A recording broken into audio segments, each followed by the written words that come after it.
Hey guys, it's the Gaming Geek here, and I'm feeling a bit better from I was a few days ago. I sound better, my throat is not really hurting as much as it was before, so I'm getting my voice back.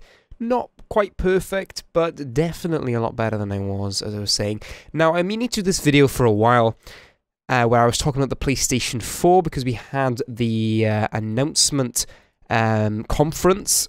Wednesday it was last week, and loads of people have been doing videos about it. I almost didn't do anything at all, but when a couple of you said you wanted to see it, I thought, well, that's enough for me, and I'm going to make the video and discuss it. I'm just going to go over it in case if any of you have not seen the conference yet, or not seen any of the videos, which would be quite surprising considering the amount of videos that have been going up on YouTube about the PS4. Now, the standard specs, let's go into, because that's kind of what they showed first after some awesome trailers and montages and stuff. PlayStation 2, really good montage, you have to say, some of the best in the console makers slash yeah, you get the picture. Anyway, x86 CPU is in the PS4. It's an enhanced GPU. They're not saying, they're saying it's basically a PC GPU, but it's being considerably enhanced. 8 GB of high-speed RAM. They're saying it's I think it's DDR5, GDDR5. So it's basically they're using the game, the graphics card RAM throughout the whole system. I think, I'm not an expert on these, so bear with me. And a local hard drive. So no flash storage or anything like this. No, no hard drive in it at all. Cloud storage, proper hard drive. I'd like to kind of see it a SATA 3 hard drive, mainly because it's just going to speed things up in the whole menu system and stuff like Windows. My Windows operating system boots a lot quicker because it can load all the files it needs and put them onto the RAM, because that's the SATA 3. SATA 3 is considerably faster. It's the 3rd generation of SATA, and it's the fastest at the minute of hard drives. So, you know, to do it, flash is just going to be too expensive. It's at the minute still about £1 a gigabyte, so it's going to be far too expensive to do, so it's not really a good thing. Maybe they may make smaller versions of the PlayStation 4 that maybe has a small flash drive. I don't know, we'll wait and see. But that's how it stands for now. They announced the DualShock 4. I'm not going to go over that too much because it is the same controller that we saw on the leaked images of the dev kit. Everything's there that we saw. There's a share button on it, and I'll talk about what the share button does in a little bit. But the functionality first of the PlayStation 4. It has this suspend resume function, and it's using one of the buttons on the controller. There's probably a PS button, I'm not too sure. But basically, if you're playing a game, let's say playing zombies, got up to really high round, you need to go to sleep or go and have food or go out, visit, you know, go do whatever you do outside of your gaming room.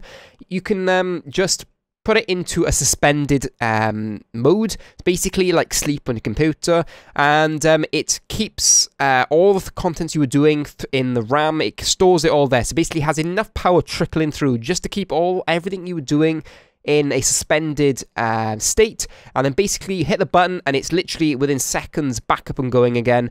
And you know, a lot of people, when they got to high rounds on zombies, they basically, you know, keep the console going overnight. And as you can imagine, you know, the console started to heat up, and it isn't good for the console, keeping it going for long periods of time. So if you do this, it's better for the console, the fans don't have to heat up, and it's good for you electricity-wise. It's only using a very, very small amount of electricity just to keep it stored into the RAM, because the RAM has to have power going through it at all times in order to store any data. So just enough to keep the RAM going, nothing more, and then it can resume up really, really quickly. Really good idea, something which should have been in the console before now, and I'm glad it's there. Stream games from the PlayStation Store before you buy.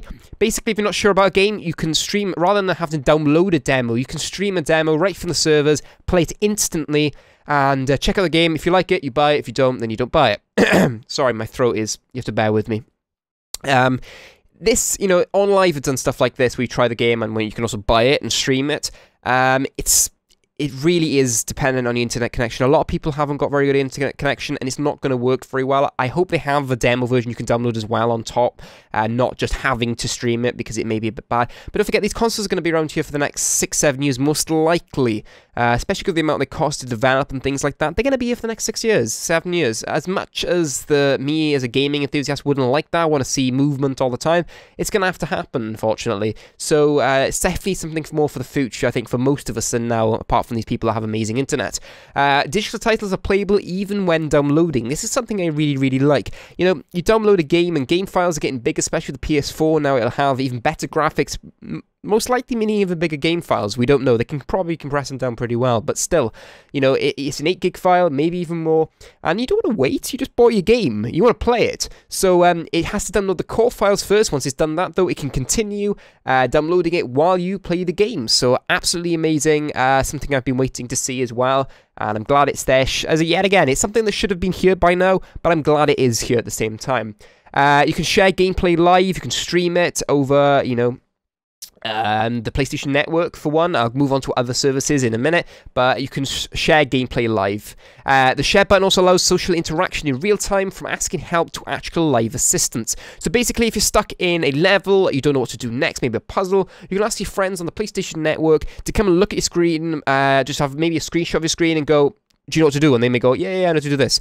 But also, they can give live assistance, so they can actually watch your screen live and go, oh yeah, you need to go and do this and then do that. Really awesome. Yet again, something's going to be really, really dependent on internet connection. You know, if you've got streaming capabilities in your, in your internet speeds, you're going to be fine. But if you've got really, really slow upload speeds, you're going to be feeling it while streaming this live, and it's going to be very jittery. So it's still a very, very good feature nonetheless, and something, you know, I wouldn't say it shouldn't be in there just because of the internet, because yet again, it's something that's going to develop over time, and as people's internet gets better, should improve as well. So they've partnered with Ustream for multicast capability. So basically, you can stream to Ustream, and obviously Ustream are partnered with Twitch, I think, or is that? I think Ustream is partnered with Twitch. I have to check that. If they are, then you can stream to Twitch. But anyway, you can stream to Ustream. Okay, that's good enough at the moment. Straight from your console, hit of a button. You don't have to go through any capture devices on your PC. You don't have to go anywhere near a PC. You can have like a little webcam hooked up to it, have a picture of you, have your headset, like your mic, and have the game at the same time. Really, really awesome. Eliminating, again, the need for any other external accessories to make it work. Remote play for the PS Vita. Basically, the goal of PlayStation is every PS4 game will be compatible with the PS Vita. Yet again, this is a goal, you know, it has to be with the cooperation of the people that are making the game, most likely. So, still, they're basically trying to make the Wii U redundant, because obviously they're one of their bigger competitors, so they've got to try and make them as redundant as possible, so you buy their console. So, it's nice to see it. It's nice to see they're still supporting the PS Vita, because it's still a very, very important part of the PlayStation community. The next bit, Netflix, Amazon Instant, Facebook, and PlayStation Plus coming, so information on that coming. They're working with Netflix to improve the services, bringing in Amazon Instant. I'm pretty sure that wasn't there before, so really, really cool. More services, even better. The more they've got to offer, the better, as far as I see it. Now, the next bigger piece of news is to do with PlayStation and Cloud, or PlayStation Cloud and Gaikai.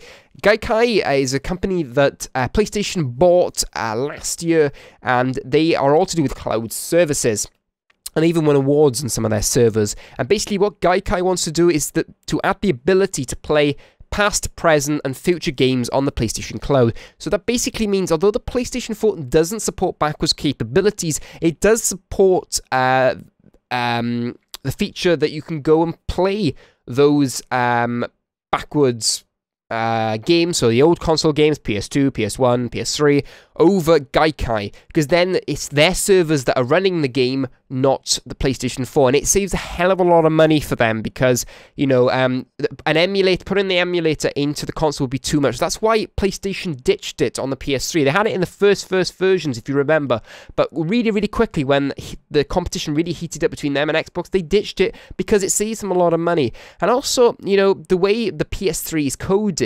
is completely different to the way the PS4 is. The PS4 is very, very close to a PC. The PS3 is quite different, and that's why developers found it really hard to code for. So getting an emulator on there to run it would max out the PS4 most likely, because even though the specs are more on the PS4, in order to emulate it, you need higher specs than the PS3 has itself. So it would be really, really complicated, I think. And although a lot of people are a bit sad, I understand all your frustration, guys. I really do. I have a list of PS3 games I'd love to play on the next gen.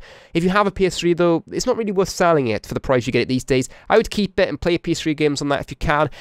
Or if you've got good internet, you should be able to pop in your PS3 game. It'll go, oh, we can't play PS3 games, but Gaikai offers it over the cloud service, and they'll probably stream it straight to you if you own the game. I don't know, details are still really scarce, it's just what we're guessing on right now.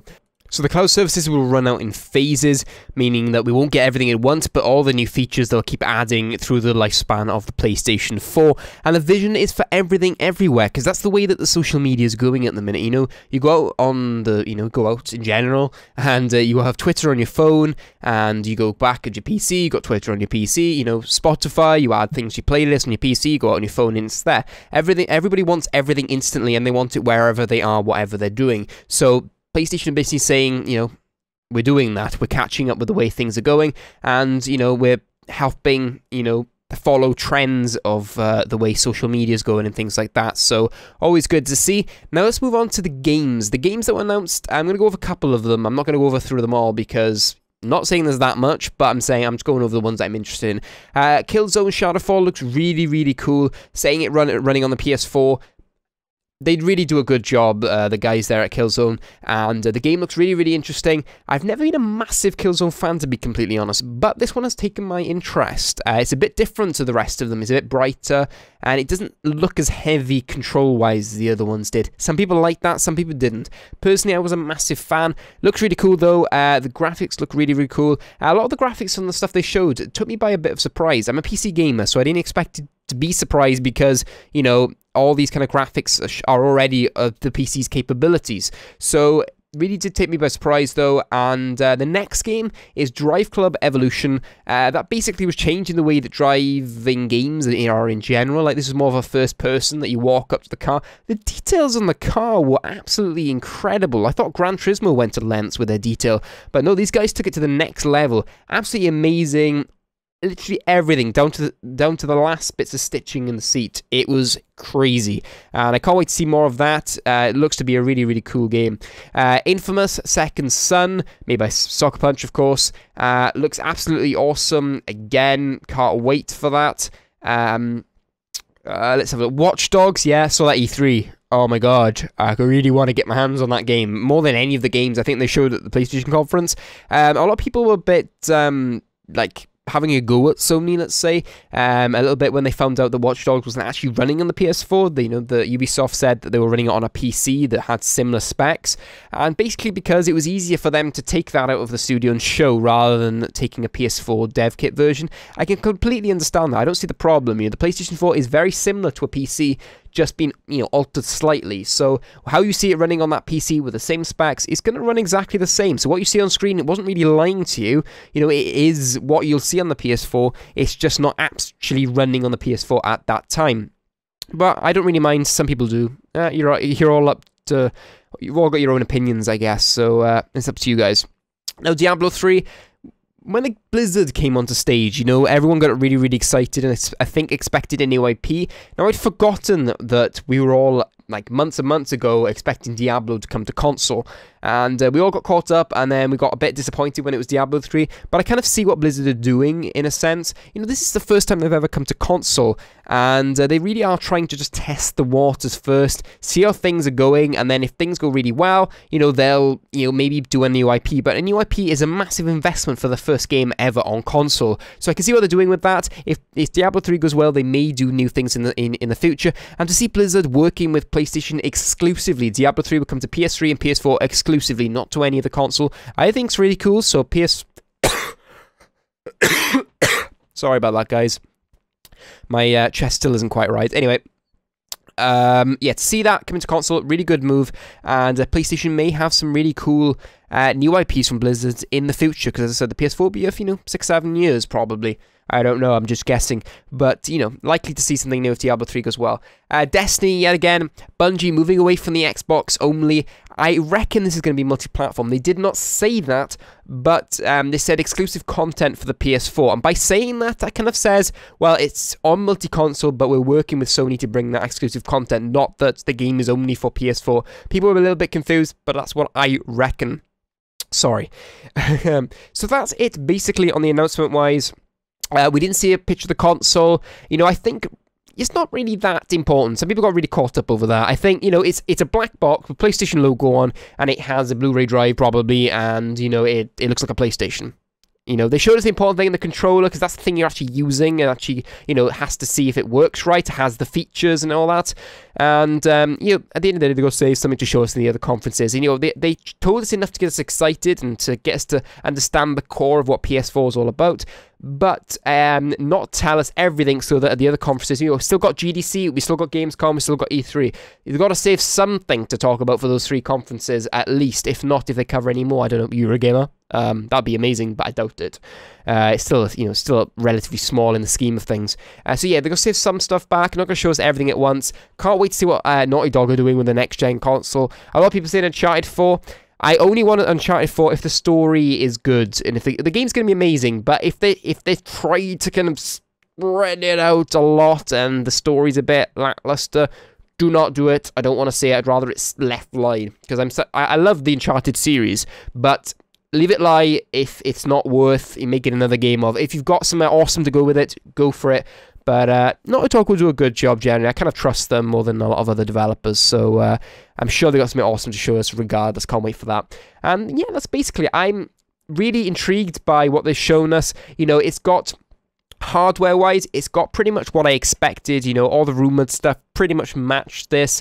And yeah, that, you know, they're moving with the way things are going. You know, although I may not think that everything, all the features are very useful right now, they are the way that social media is moving, and they've got to keep up with the times, basically. You know, when the PS3 came out, gaming was still very much in the home, and that has changed massively now. So where gaming is everywhere. It's on your mobile devices, it's on your TV, it's on your computer. You know, it's everywhere you can look these days. So they've got to kind of be everywhere as well, and this is them moving with the times. And you know, that's the way. Some people agree with it, some people don't, but it's the way social media is going, and you've just kind of got to go with it. And I'm really keen to see, you know, how it pans out. Thank you guys for watching the video. I know it's a little long, but I really wanted to cover everything thoroughly and go everything, so that no confusion. I've told you absolutely everything. You're not missing out on anything if you did miss the conference. Thank you guys. Sorry if I annoyed you with any coughing or anything. I do apologize. And I will see you with another video. Thank you guys for 400 subscribers. I'm doing a 400 subscribers video. It's basically a setup video, so you get to see all my equipment and stuff like that. Some people have really been asking for that lately, so that's what I'm doing. Expect it tomorrow if all goes to plan. Don't count on it, but that's my aim, is tomorrow. Thank you guys for watching the video. Enjoyed it. Hit that like button. Leave any impressions you think of the PlayStation 4 in that comment section down below. Subscribe if you haven't already, but as always, drink tea and game on.